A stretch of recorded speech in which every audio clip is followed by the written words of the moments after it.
Let's discuss uneven lies at this point. The great thing about golf, and this is what makes it so great, when we practice, we always practice on flat areas. The great thing about going to different courses is we're going to have different lies. We're going to have different lies, in different, throughout the fairway and everything else. And that's what makes this game so great, is it's always a constant adjustment.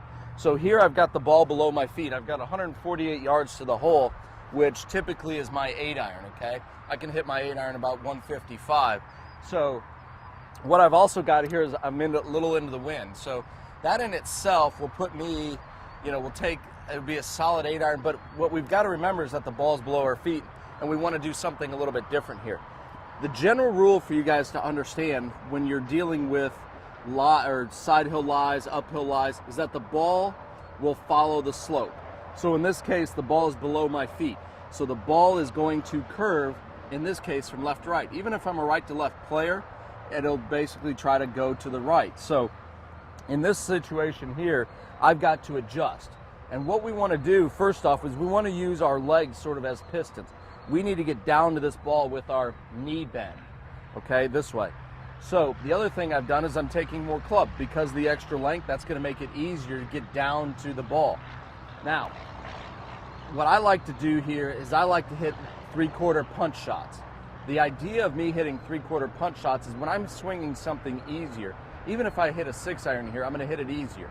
And when I do that, I put less spin on the ball.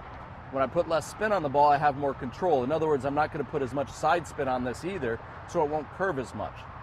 Now, when the ball is below my feet, I'm also going to try to control my finish. What I mean by that is when I have the ball below my feet, I want to have more of a finish this way, which is more of a release, if you will. That's going to keep the ball from slicing as much. If the ball was above my feet like this, I would take more club, but I'm going to choke down because of the lie, so that way it becomes normal. And I'm going to stand a little bit taller this way to basically match this slope with my chest and my posture, if you will. And when I come through, I'm going to hold the shot off a little bit more. In other words, you can see the angle of the shaft this way. This is going to keep the ball that wants to hook from this lie, keep it a little bit straighter. I'm still going to play for the draw or the pull because that's what the lie will dictate, but it doesn't have to pull as much.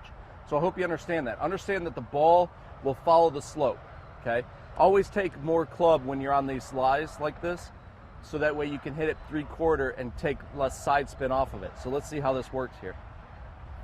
I'm playing a little bit left of the flag here. I'm going to bend a little bit more just because the ball's below my feet. I'm making this club long, and I'm going to have a 3/4 finish.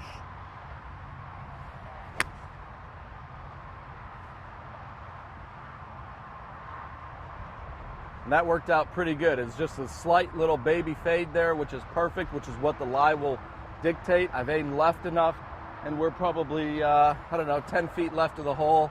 So it's a pretty good shot. So remember, don't really fight the course. Know it's going to fade. Play it. Take a little bit more club. Go to that 3/4 swing, and you'll start hitting these side hill lies much better.